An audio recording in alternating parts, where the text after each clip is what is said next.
Hello and welcome to Aha Moments. This one is entitled Forget Me Not and was originally sent out by email on January 15th at 8 a.m. Eastern. If you got it and you jumped on this YouTube just to have a conversation about memory, wonderful. Welcome. It's so great to see you. If you just happen to land it on the YouTube video and go, what the heck is Aha Moments? Well, you know what aha moments are. You have aha moments all the time, right? Sometimes they're just little ones that kind of spring in and make you pay attention. Then there's other ones that just come in like a 2x4 across the side of the head, and they really make you shift. And sometimes it's sometimes it's an awareness of somebody that you're interacting with, or the shift of a job change, or moving, or just some kind of an experience that makes you take note in a different way. So the Aha Moment Mondays that I write and have published on Monday mornings that go to the subscriber list. So get on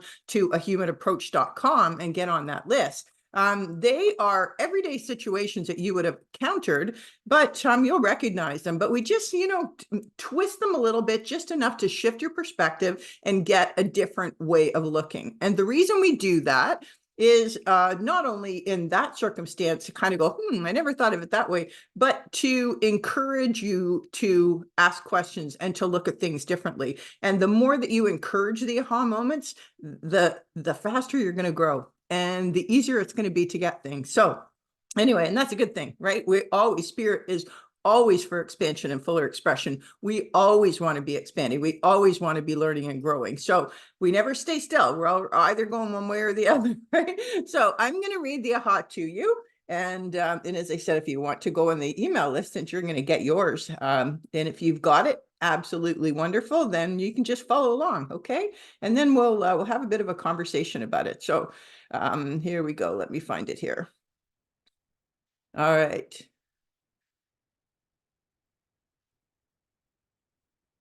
Forget me not. Have you ever started up the stairs and about halfway forgot why you were headed up there in the first place? Have you ever missed an important birthday or anniversary that you knew full well was approaching?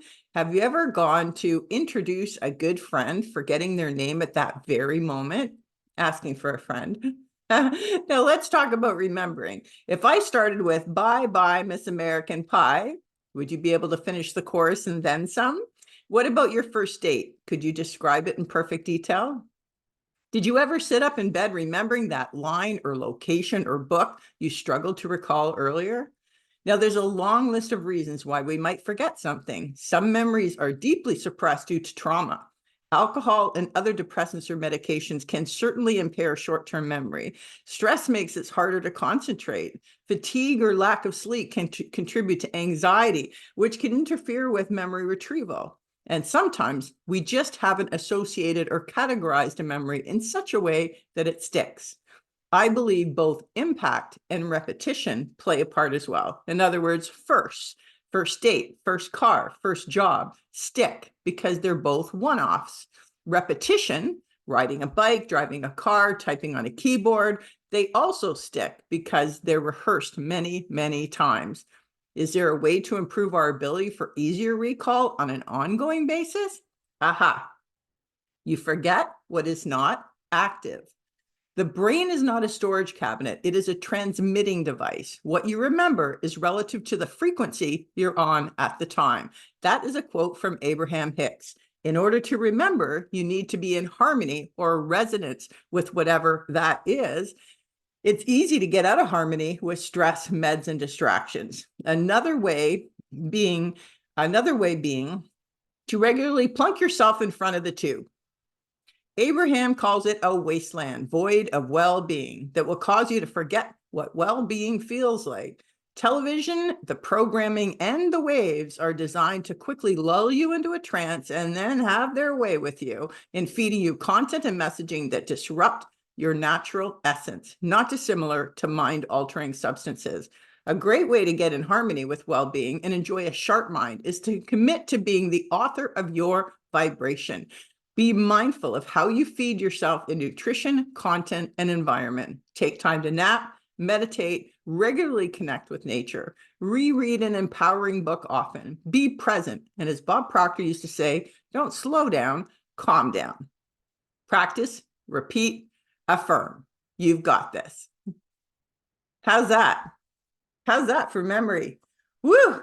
I like the part about the rereading a book, because it goes back to kind of like the riding a bicycle or typing on a keyboard. The keys on my keyboard are actually wearing off, which is not unusual for me. I have no idea what it is in my system, and then I seem to wipe those keys off, some more than others. But thank goodness I know where they all are, and I don't have to think about it, right? So there are things like that that we rehearse many, many times, and it's like driving your car, but do you remember the first time you drove your car, or maybe when you rented a car? I know when I rented a car and I go in and it's like, oh, I have to get myself oriented. I know the mechanics of driving a car, but I end up, setting the wipers off when I'm trying to, turn the lights on and, silly things like that. So, when we have repetition or impact, when something just totally stuns us, whether it's a person or an event or something somebody said, it's like, wow, that just has such impact that it creates the memory. It really does lodge it. But what Abraham Hicks was talking about is about the vibration. So in other words, if something you're in tune with and it's important and it's the thought that you're thinking about, that's the things you're going to remember. And that kind of sounds silly the way I said that, but the point being is that when your vibration resonates with the information that you're trying to achieve, you kind of get on the same level with it. That's when the memory kicks in. So sometimes that does happen at nighttime when your mind is clear and free and you have popped that question into the universe, and all of a sudden it comes to you and you're not expecting it, right? At some level, you got on the vibration of that memory and you were able to retrieve it. Does that make sense? I think it's actually really cool. I think it's a really neat phenomenon. I was listening to her talk about that. I thought, I'm not sure that I had heard it that way, but yet it did make a lot of sense to me to be on that vibration. So she was saying in one podcast or video or something that she was doing that I was listening to, that that when you can only think the thoughts that you're thinking, right?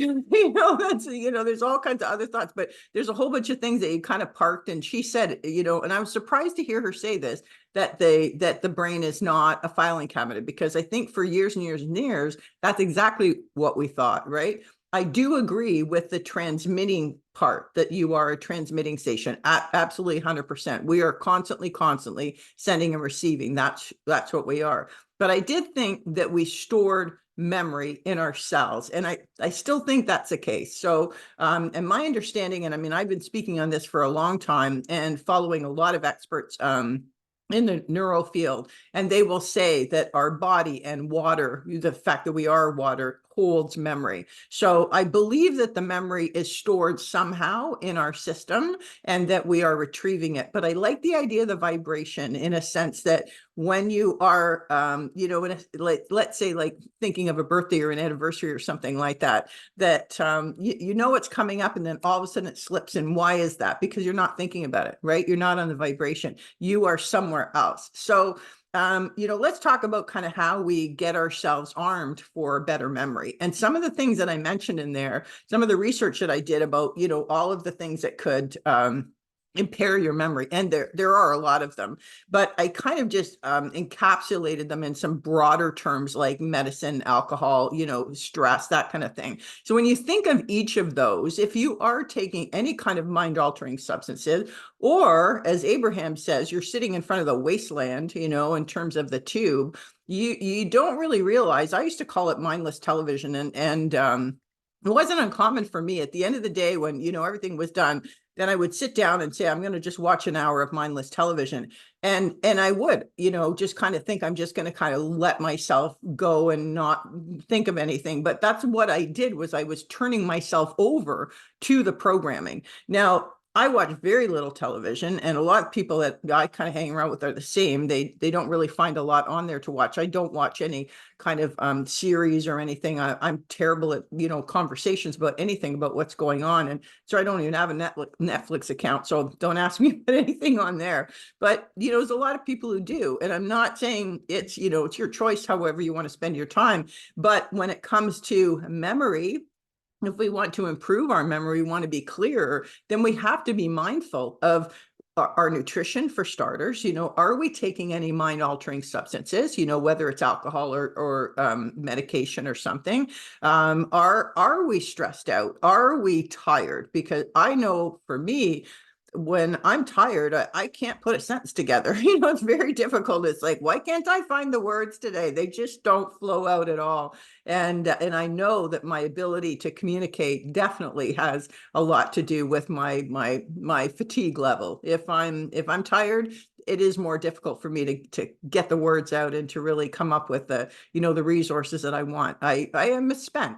And so that one I can see. And so let's decide that we're going to kind of take all of those things into consideration. So it's not always what you do, but sometimes what you don't do, right? It's not always what you take, but sometimes what you eliminate. So, in terms of looking at nutrition, some people like our big supplement people, and they go for all kinds of supplements, when in many cases, all you need to do is, put better quality water in you, maybe add some lemon to the water or some electrolytes to the water, take a nap, meditate, get rid of packaged foods, don't have that, glass of wine at dinner. Like there's a lot of things like that we need to kind of remove in order to clear ourselves, right? So I think that the more we can come down to getting in touch with nature, having that meditation or that nap time, foods for sure. And, just being as clear and as clean as we can, I think that makes a huge difference in getting the amount of sleep, that we need, not pushing ourselves to the point where, we just, we're in a tizzy and we're, when I talk about, going up the stairs and you get halfway up, I mean, how many times does that happen? And why is it happening? Because you're not on that vibration, right? You're going up the stairs, you're completely in a different space, and you get halfway up and you go, what the heck am I doing here?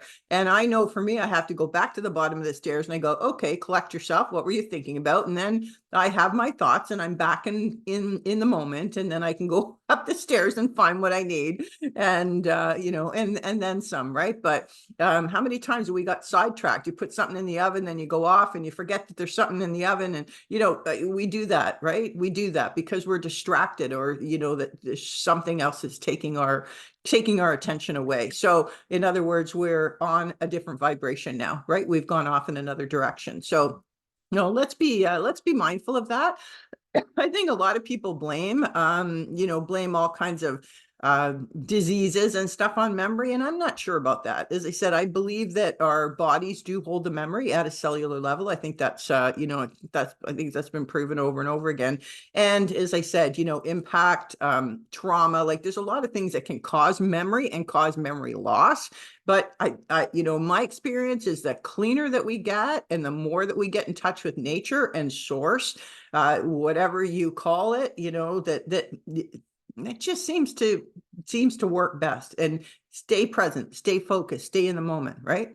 When we try to multitask, we get ourselves going a million directions. I mean, forget it. It's just, that's not how the brain works. The brain is like a switching station. It only can focus on one thing at a time. So if you think you can multitask, you're just lying to yourself, because what you're doing is you're going boop, boop, boop, boop from one thing to the next. In some cases like this, right? You're going back and forth and back and forth and all over the place. The brain does not have the ability to do all of those things at one time. It cannot focus attention on more than one thing. It just doesn't do that. You think you're doing it. You think that you're watching a clock and reading an email and listening to somebody, and you're not. You're just flipping. And some people can flip more rapidly than others. But you don't really do two things at once, like not effectively anyway. So comes to focus. I've admitted that at the beginning of the year, one thing that I started to do was get outside at sunrise. Now, I'm not a super early morning person. I wish I was. That was never kind of my clock. But I thought, well, if I start now, while sunrise is like 7:45, then it's going to be easier for me as the sun comes up earlier. It'll be easier for me to adjust to getting up to the sunrise. I know that studying Dr. Jack Kruse, who is amazing, 15 years down the rabbit hole of understanding the effects of light on our mitochondria, on our eyes, on our cells. And he speaks brilliantly. I mean, you have to have some level of medical intelligence to listen to him because he speaks very technically and very quickly. So to a certain extent, unless you watch a lot of videos or you have a bit of a dictionary with you, you have to take your time with them and watch more than one, right? So I was fortunate that the person who introduced me to Dr. Jack Kruse is a medical doctor, and she kind of helped me with some explanations of things so that I knew what I was listening for and what I was listening to. And then again, the more you listen and the more you kind of research, you start to get into the flow of what those patterns are and what those, what that means in our system. Anyway, my friend Rachel, the MD, she started getting up early in the morning, and that Kruse says, if you do nothing else for yourself, get up when the sun comes up, because the spectrum of light, we have all of the rays, all of the colors at that time, all of the hues are coming in.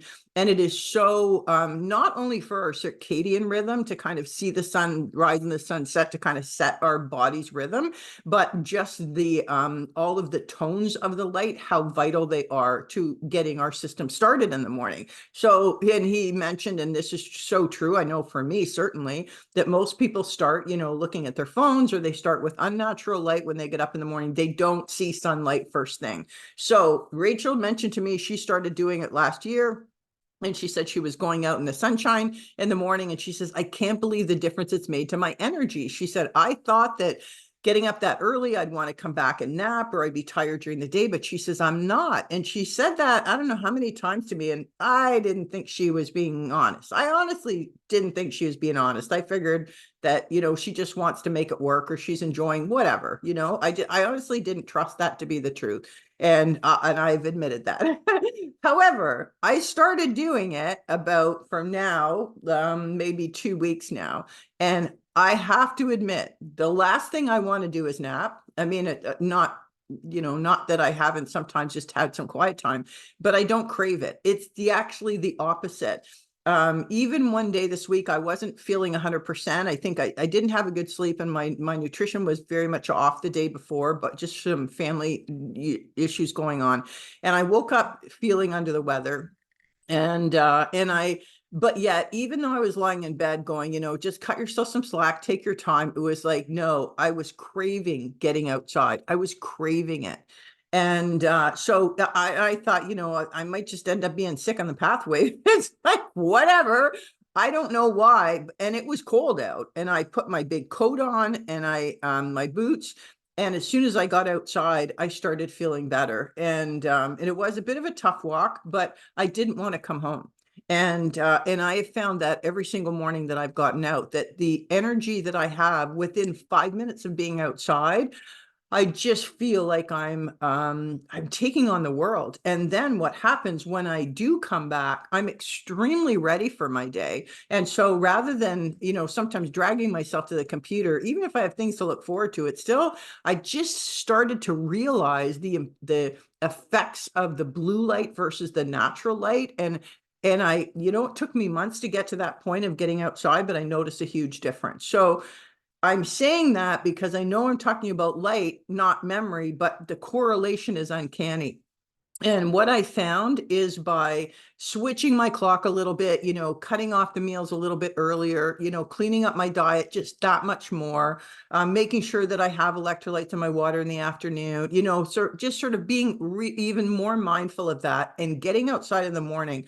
I can't believe the difference in my clarity and my memory, just being able to access resources. And when I say clarity, I mean just like momentum, focus, enthusiasm. I can't believe the difference of the energy level. So all of that all contributes to that, ability to recall, right? The ability to be able to get the downloads, get the information when you need it. So whatever works for you, if that early morning walk works and you're into that, then terrific. Right now, as I said, if I can do it at this time of year, I actually bought a new big coat that's super, super warm.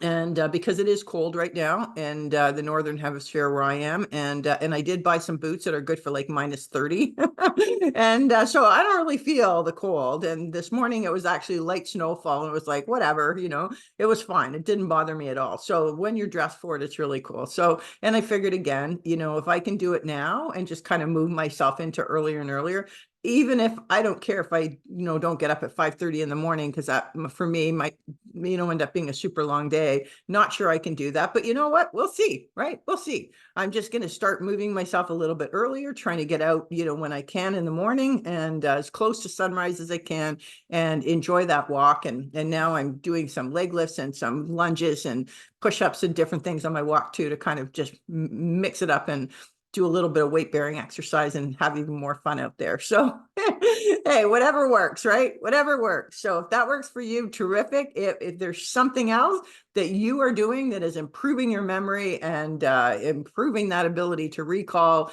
and making you feel that much clearer and stronger, then hey, pop it in the comments or send me a quick email and let me know what you're thinking. Okay. I hope you're having a wonderful day and a great start to your new year. So as always, succeed deliberately.